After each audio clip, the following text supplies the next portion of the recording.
Ramogi tich ariyo mar tarik 6 dwe mar 6 2023 weche manyien mag duol biro ne kokale Ramogi TV wan gi weche motende gi mag siasa ahinya to makoro ji goe mbaka kada ji wuoye ikuodhe wach kendo ji bete e unji moko bende bet e aput so ji bete e unji moko bende bet e aput agi lalore gi penjore penjo duoko e wach mar paro manyien mag chike mag omenda e pachoka magi timore kinde ma od bura koro igeno ni biro twak e wi paro no odiochieng' mar tich ang'wen mar jumani wan gi mano e weche manyien mag duol odhiambo ma kawuono nyakwara Ramogi kod mamoko mathoth bende moting'o tielo mar adek mar menyo e bungu ma Shakahola kama ringre ji 9 oyudi odiochieng' ma kawuono. Kibedo kodwa chakruok nyaka giko nyakwara Ramogi dhiyudo mathoth ahinya kendo idhi bedo gi ng'eyo kuom gik matimore e alwora mari kaachiel kod gwenge mamoko e piny Kenya. Mokwongo wayud thund weche.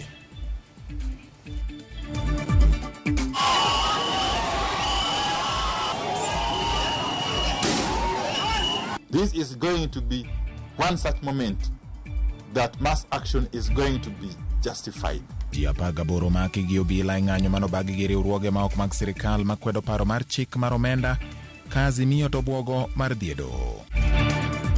One thing that we also agreed for purpose of absorption is that the National Treasury will extend the closure of business. Governor okwayo ni med gi kinde mar tiyo gi omenda ma idhi chwal ne gi juma manyien ni mar thuolo mar kalenda ma hik omenda ni chiegni rumo.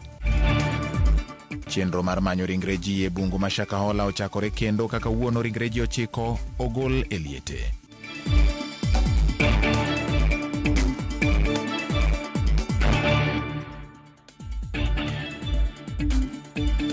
Arwaki ni machiegni nyakwara Ramogi mondo yud weche manyien adimba kokalo e Ramogi TV. Inyalo ndiko na ka imiyo apachi namba wa mar SMS en 23600.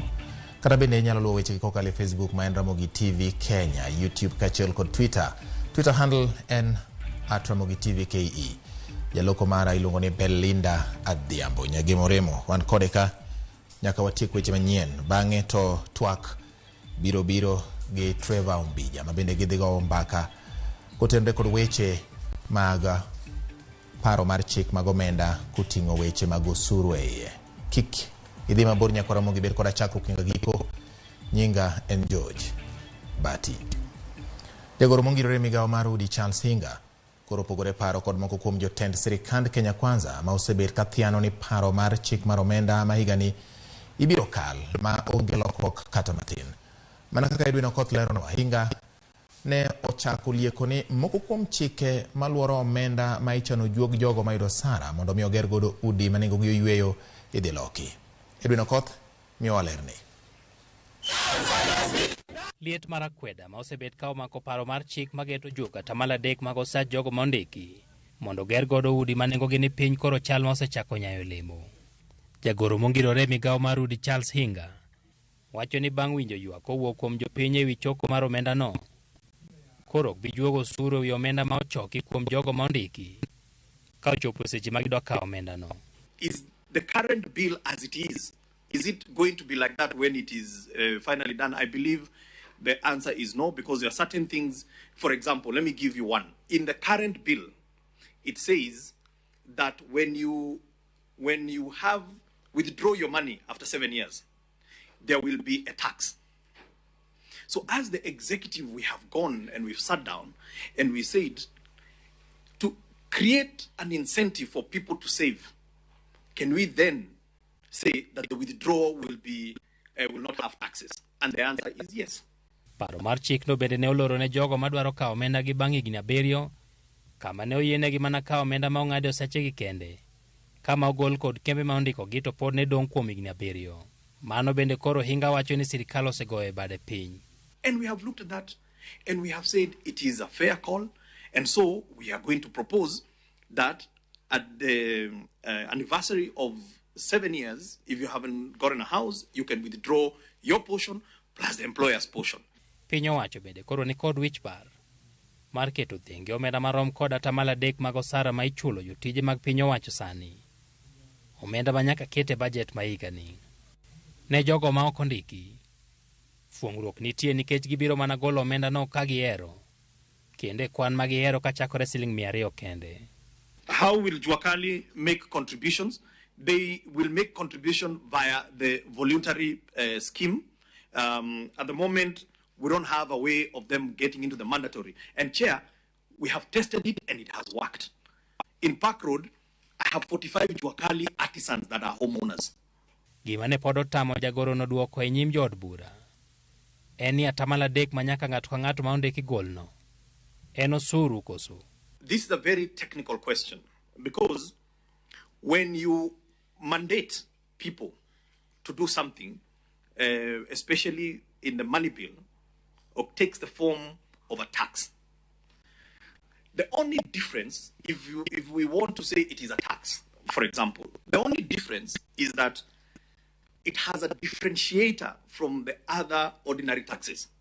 I think the government should be very candid enough to say that we cannot be able to raise enough revenue.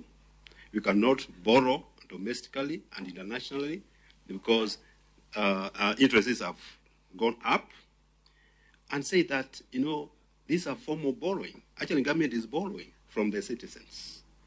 When you are saying that after 7 years, you can go and reclaim your money, that is a borrowing. Chieng' tich ang'wen, jood bura biro bet kod thuolo mar chako twak ewi paro mar chik mar geto medo osuru e omenda machakore dwe mar 7 higani. Edwin Okoth, Ramogi TV, Nairobi. Riwruok mar Azimio la Umoja One Kenya osingo mar dhi e doho mar kwedo paro mar chik mar omenda. Twak e kind jopiny oselor kendo paro no koto mamalo chieng' kit mano opio wandai. Bago ng'anyo mar kwano miyo oko mar paro mar omenda. We are still not going to be short of options. There are so many options, including but not limited to 1, court action, 2, mass action. This is going to be one such moment that mass action is going to be justified more than any other time. Mimi naona kwanza president sema hii bill tusipende ipite. Simulaumu kwa sababu hata mimi mwananchi ameniambia tupende tusipende tuangushe. Personally, as a representative of the people of Sona West, have consulted widely and I'm going to reject. My vote is no, even before it comes to the house. Obilane omako kitende uroma tichoga ma Nairobi ka ne gibago ng'anyo ma aput mar kwedo paro mar chik machano medo osuru. Ng'anyo no mane od bura mamalo mondo gichwala andika moting'o ng'ur margi ewi paro mar chik ne otore ka pok ne gichopo kama obila ne okeyogi kendo mako moko kuomgi. Riwruoge e bwo mabul mar Nja Revolution kwedo meto mag osuru ma giwacho ni biro medo ne oganda jo Kenya pek mar ngima, kendo gidwaro mondo ne gichopi e od bura mondo gisiem jo od bura kik kal chikno kopedhi e mbelegi.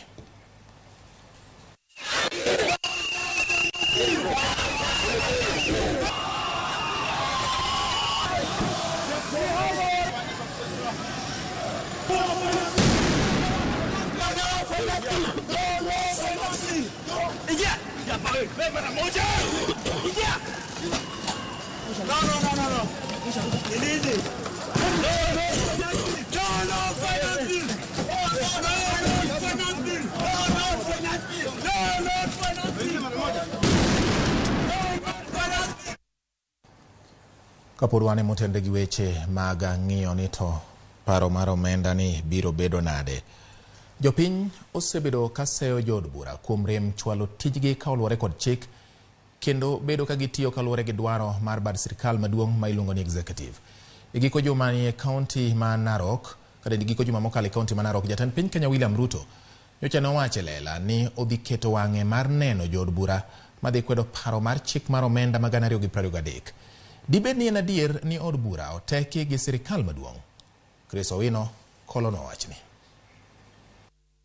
Bang' jo od bura wuok e yweyo machuok, Wenge jo Kenya duto koro ochomo liare mar od bura ka geno margi en ni jo od bura dhi chung' kar tiendgi buono weche mag jatend piny William Ruto kendo lwaro paro mar omenda.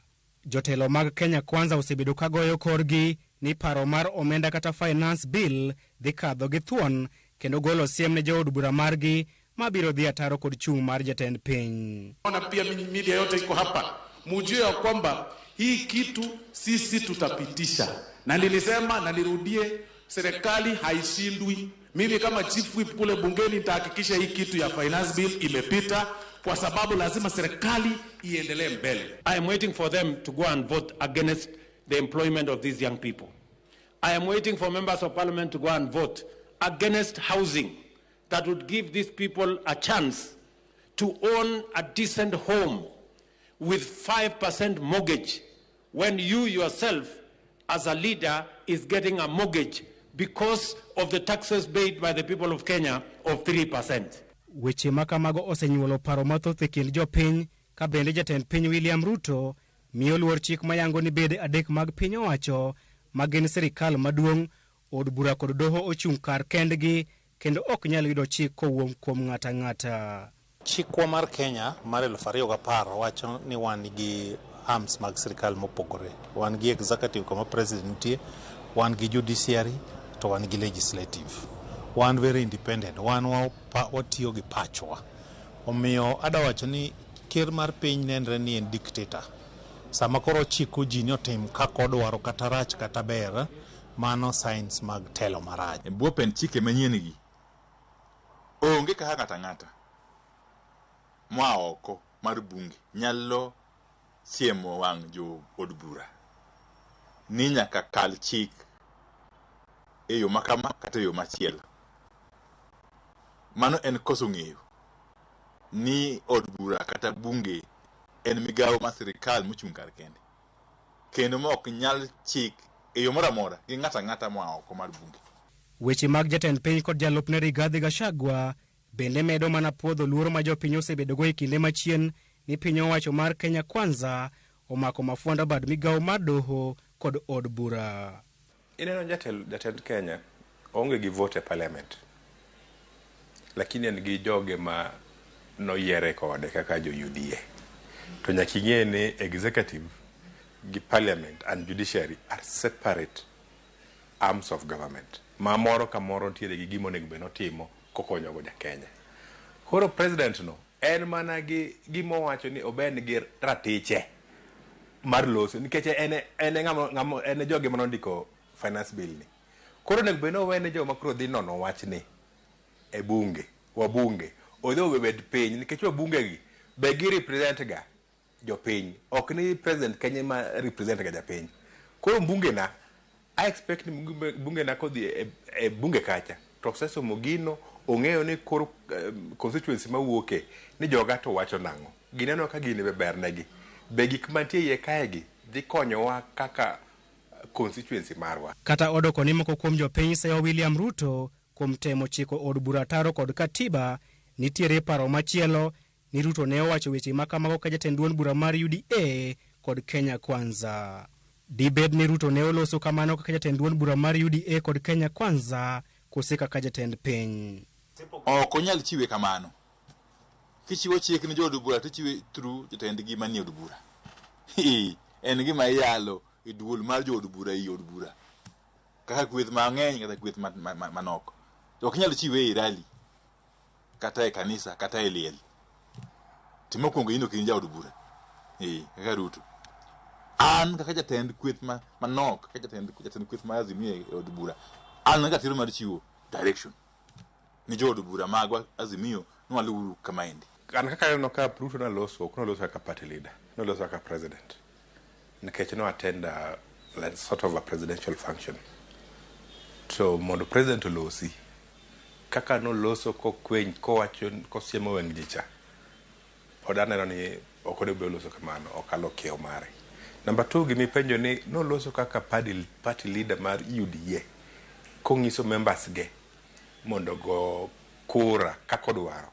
Mano ng'iso ni e UDA kae onge demokrasia, ni ok inyal wacho giri moro ma president okudwa winjo. ng'ise ni wadoke ndalo mana ne one party rule mar kanucha.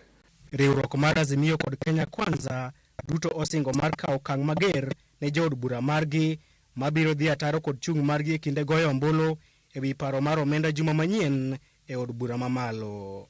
Penjo maduong' en ni ere ratiro mar jood bura matiyo gi pachgi e chwalo achiel kuom tije mane omigi kod jogo ombulu. Kuom thuolo malach jood bura osebedo ka iseyo ni oteki kod sirikal mamalo. Kata kamano, paro mar omenda mar 2023 dhi miyo jopiny picha maler ka jood bura dhi chung' kod jopiny kendo kwedo paro makamano kata gidhi sire lwedo. Chris Owino, Ramogi TV, Nairobi. Ramogi kaluwore gi twak kama sani osaso lwasi mar Kenya wi paro mar chik mar omenda mani kod weche mamulo osuru mapachoka. Kambi mar Royal Media Services koro okawo okang' makende mar fuono tiend weche mamulo parono mar chik. Odiechieng' makiny tich adek kochakore achiel mar odhiambo nyaka saa 4 otieno. Twak moyiedhi mar kolo kuku mar wach mar chik mar omenda. Odhi kelo jodito mag sirikal kwenye weche mag uchumi kod osuru, jokedo ne ratiro mag jotich to kod jopiny bende. We must have a plan, it must be deliberate, and it must be practical. Lazima tuchukue ushuru. For the government, it is a headlong plunge. Hatuwezi kufanya guesswork. But multiple voices are up in arms. Amid the noise, where is the clarity?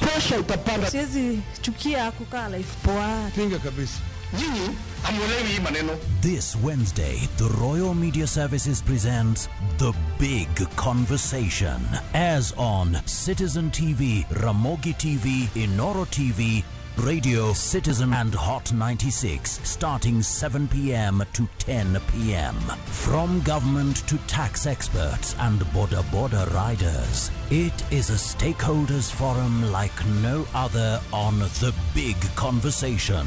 Live from 7 p.m. Wednesday, June 2023.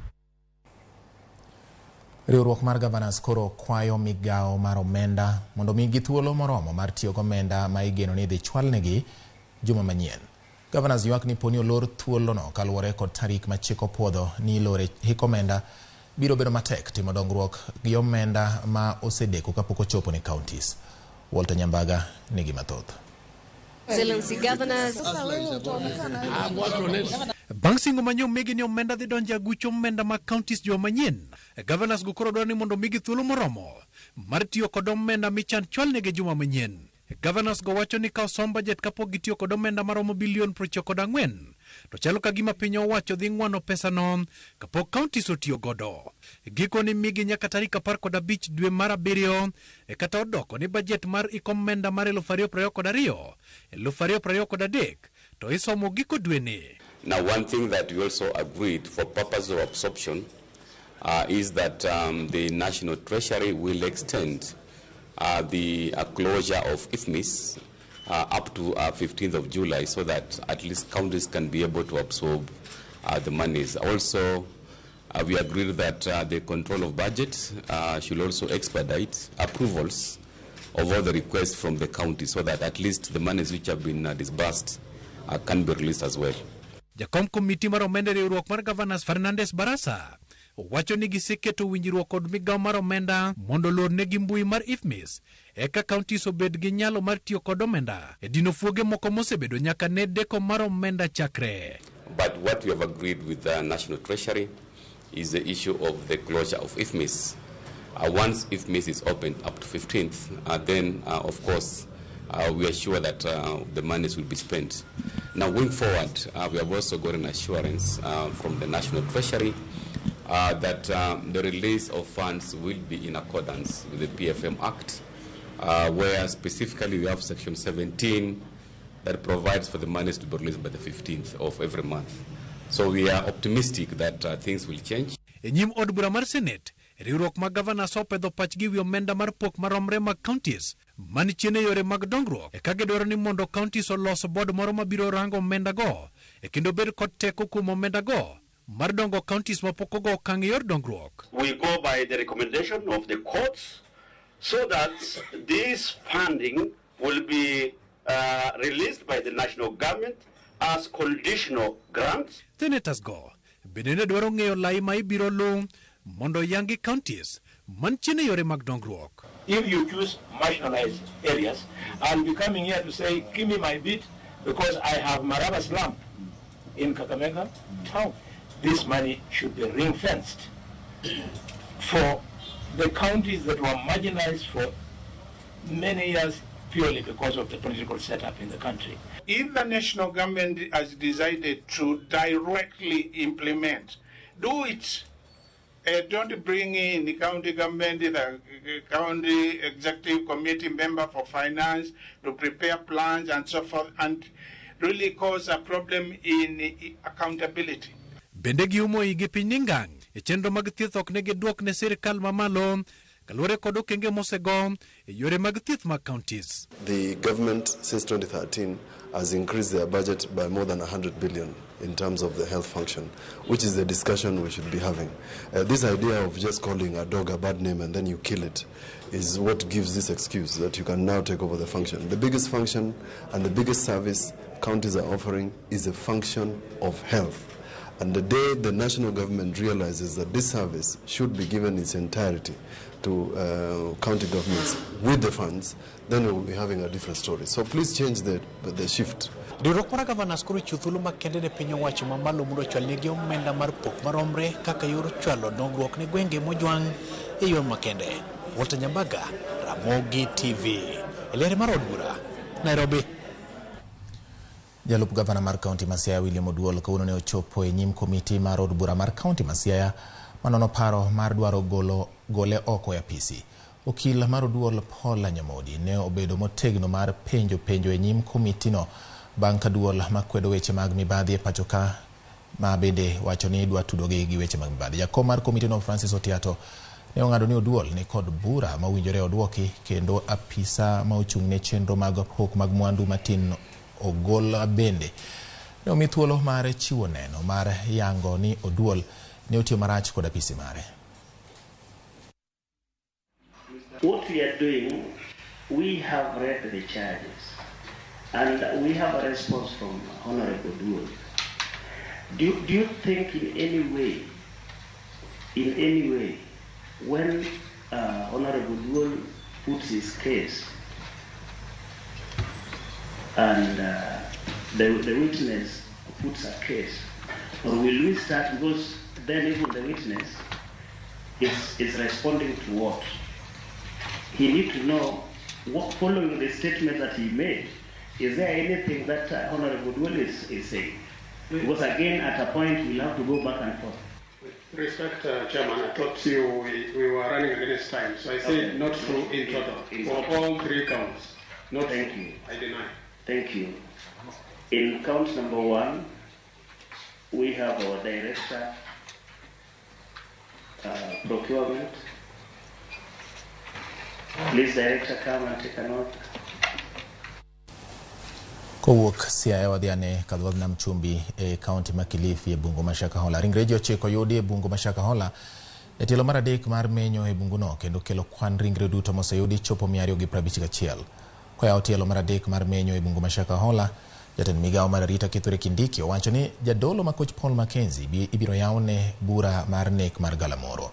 Kaluwore kod nonro motim kod josurubea mag piny owacho, oyangore ni Mackenzie kod jo kanisa ne odakie lo maromo eka 3,716 e kind lo eka 37,921 ma koro sirikal menyo.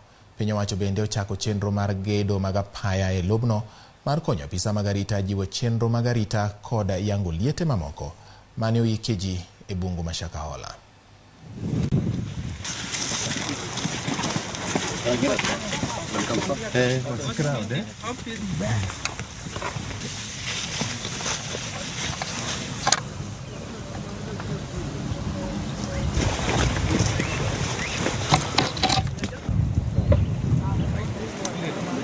Our investigative agencies have assured us that we have a proper case for finding culpable the main suspect and all his collaborators for serious crimes, including genocide for the first time in our country, we are going to have a prosecution by our local judicial institutions of international crimes. And therefore, we are giving effect to a number of our laws that have not been tested locally before. One is the International Crimes Act of 2008, which criminalizes genocide, crimes against humanity, extermination, and all those crimes that I've mentioned. Dakika 25 okalo bang' saa achiel mar odhiambo. Weche manyien mag duol nyako Ramogi yudo kokalo Ramogi TV. Kama bende wakayuyo marwa mokwongo to kapok leng'ora matin winje ni gin jomage ma undiko bati anwacho suru akwedo atamalo 100 katek to wang'nia yiedhi ndara oindo Kennedy kawuok Nairobi. Erokamano duol an kaka Kenya tero otama wuoyo mosna mana minoda Brenda oko enwacho ni piny tek ma koko fwane minode to weche ok nyal bedo kode mayot ahinya. Koro wacho ni tek mar piny Kenya okweyo gi moso minode. Erokamano nyako Ramogi kuom kete Ramogi TV. Wakao yuyo gi kanyo ka waduogo pod wan gi weche manyien mamoko kapok twak mar duol ochakore. No ka Trevor gi wendo ne osebedo kendo bang' kinde manok kende ka watiko weche manyien to gin bende gidhi ng'injo ni matindo tindo yo ma inyalo winjo malong'o wach mar osuru makoro ji goye mbaka ni. Kik idhi mabor.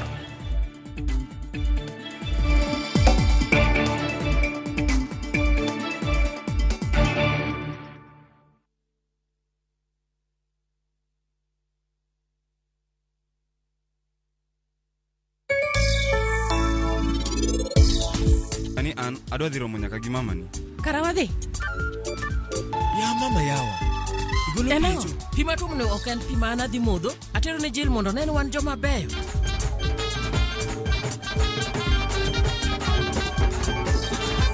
Okine ka wan wasemil matek ahinya ka. To en ang'o miyo miel? Wuondi ni kia gimoro amora. Rita urukae. Jatelo chiegni chopo. Unwanti winjo wachno. Jatelo gil biro kaisa. Dial star 334 hash to enjoy 1 GB at 50 Kenya shillings for 24 hours. Bundle exclusively available on Airtel Money. Okay, nimeshasetiwa hiyo 1 GB. Sana data yako kakuku tu.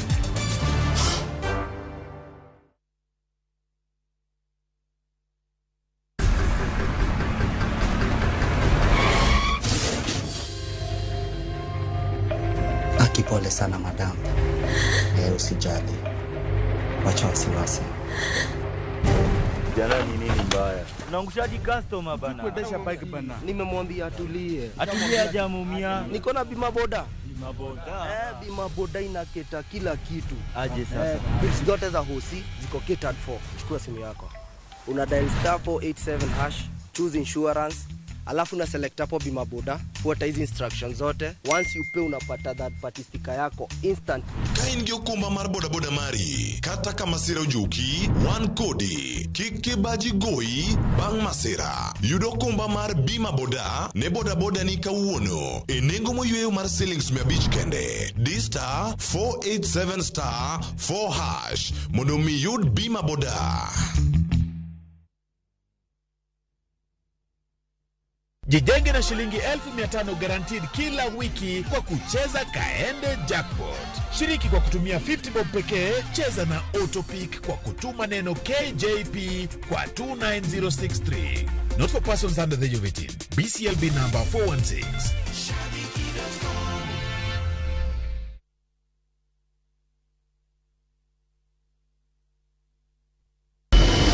Could have been done with your part of the bargain. I cannot. You bail out now.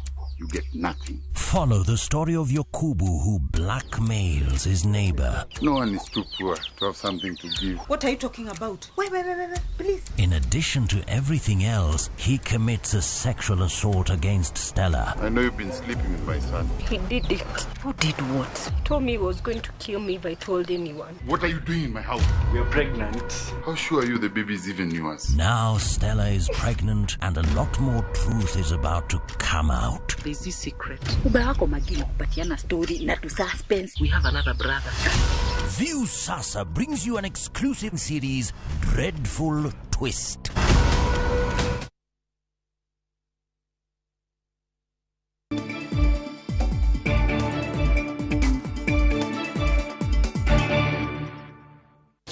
Machiegni kendo nyakoro Ramogi wadhi nyime. Obila mag okwach kich ne odayo dho gavana ma Kericho Eric Mutai ewi monj mag kembe mag ji giwegi mayudore e kaunti ma Kericho. Mutai ne odayo dhoge kuom thuolo ma oseche 4 e pisi mag okwach kich e boma ma Nakuru. Mutai olero gima ong'eyo ewi monj mane jomoko kethoe kendo wang'o masinde mag ng'wedo majand chai jumbe 2 mokalo. Gavana Mutai en achiel kuom joma ne odayo dhogi kawuono ka jomoko ne gin jotaa kuonde tudruok mag mbui mag WhatsApp 5 kaachiel kod jodak moko 2 ma Kericho. They haven't given us an hint on whether they would like us, but as you see, it's been a long stay. It's been a very long stay there. But then they have indicated that if they need us, they are going to do an inquiry. It's an inquiry. And if they would need us, they will call us. And we have said we are ready anytime if they need us to come, because we must also live as a civilized and a sober society. And that is our commitment. Owere kod mawuok Kericho wadhi Migori. Oganda e kaunti ma Migori dwaro mondo chenro mag keyo pi mane isiro kod bengi maduong' mar piny mangima World Bank e nengo mar siling milion 300 otieki mapiyo mondo okony jopiny. Jafwambo marwa ma Migori Jojuma miyowa ler ewi chenro ma oseyware kendo mono jopiny yudo pi maler kaka ne ochan. Higa mar 2020 piny owacho mar kaunti ma Migori ne olando chenro mar tudo pi ne ute maloyo ganabi e boma ma Migori kaachiel kod Isebania ma osir kod omenda maromo milion 300 mane ogol kod bengi no mar piny mangima. En lendo no mane okelo mor ne oganda e boma ma Migori kaachiel kod Isebania, ma bende yando osebedo kod pek mar yudo pi maler. Chenro mar keyo pini mane dhi tero pi e kuonde dak mathoth e kaunti ma Migori ma oting'o wuothogi Oruba kaachiel kod moko ne igeno ne dhi rumo higa ma okalo. Kata kamano, nyaka sani oganda mathoth mane osenyaka keto fereji e kuonde ma gidakie pok oneno pi. 2 years back, nyaka sani pok pigno biro from the ground. To ang'e maber ni the World Bank nosagolo pesa. Ang'a timore? Pod wakwa mondo sirikal okelnwa pigno ero. Waserita rita. Wan gi geno kaka ne sirikal owacho ni bier kamier biro bedo gi pi. Oganda mane oketo geno margi chenro ni mabende nyaka sani koro pok oketie tim, koro pod yudo pek e yudo pi maler. Thothgi pod tuomo pi aorano ma Migori, pi ma giwacho ni ochido kendo koro dek migi tuoche. World Bank osebiro mogolo pesa to gidwa konyo godo jopiny. Ji dok mana aora Migori biro modho godo. Koro itiyo kaka slaves. Aneno muna ka wadhi e kuonde kisimbe moko ema wajayudo kapod wadi. Apisa maduong' e migawo mar pi e kaunti ma Migori Fidel Majiwa wach ni chenro ni mar keyo pi obudho kapok otieki nikech midhiero mar chudo ne jogo eko mane ochiwo lopegi mondo koro tigo e chenro mar keyo pi ni. Nonego rum higa mokalo to because of financial challenges nochako chore nyaka tarik 28 dwe mar adek.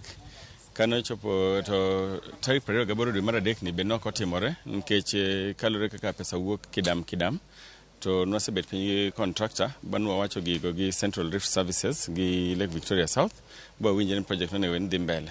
Koro ka contractor ne dhi mbele gi tich to kendo chali no chako bede e wach winjro kind contractors gi community. Nyaka sani oganda mathoth e kaunti ma Migori pod wuotho ndao mabor kamanyo pi e aoche kaachiel kod kisimbe nikech nyaka sani pok otudgi kod pi fereji.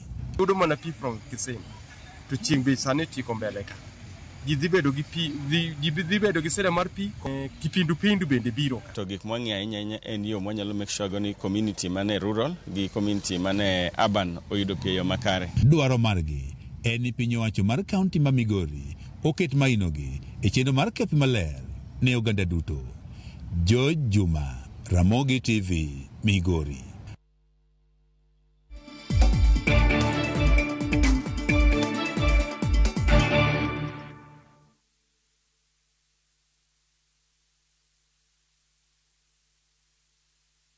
Jijenge na shilingi 1500 guaranteed kila wiki kwa kucheza Kaende Jackpot. Shiriki kwa kutumia 50 bob pekee, cheza na Autopic kwa kutuma neno KJP kwa 29063. Not for persons under the age of 18. BCLB number 416.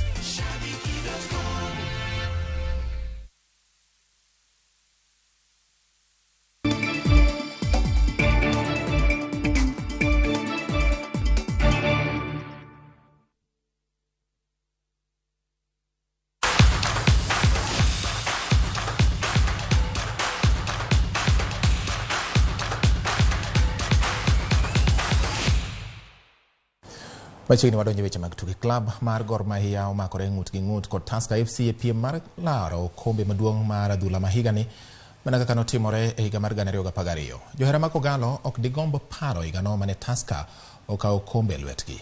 Be historia biro nuore e kindeni ma klepego dong' mana gi tuke 2 kende? James Opondo nigi ler mathoth.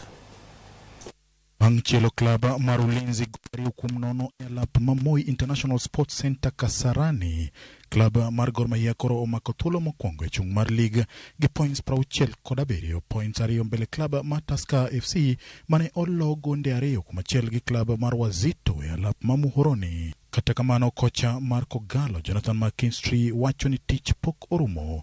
Jo-Kogalo omur mana bul ka girito odiochieng' mogik mar olo wer ne okombe margi mar 20. It's a really good day for us. We said everyone was getting on top of us when we had a little bad run there. You know, we didn't win in 3 games. And again, people were declaring our rivals champions. But we knew that this league is so difficult. We expected our rivals would trip up again. Now, but again, people will walk away from the stadium here and they'll want to declare us champions. And that's not true either. Gor Mahia biro rakore gi klab mar Kakamega Homeboys e alap ma Moi kapok gitieko season gi klab mar Nairobi City Stars. Komachielo klab mar Tusker FC odong' gi tuke ma ji wacho ni yot ne joloch ma higa mokalo ka gibiro rakore gi klab mar Posta Rangers ka achiel gi klab mar Vihiga Bullets ma osedok e lum. There's 2 big games to come up for both teams. We're back on top, which is where we wanted to be, but we also know that, you know, in Homeboys and at the end of the season against City Stars, you know, we know these are teams who can cause you problems, and Homeboys are preparing for the cup final, and probably the penultimate game will be they'll play their full team against us and maybe rest some on the last day. Ng'wech bende ochuchieng' e kind joloyo ka Benton Omala nyaka pia matugo ne klab mar Police. Joloch mar liga biro ting'o nying Kenya e tuke mag CAF Champions League. James Opondo, Ramogi TV, Nairobi.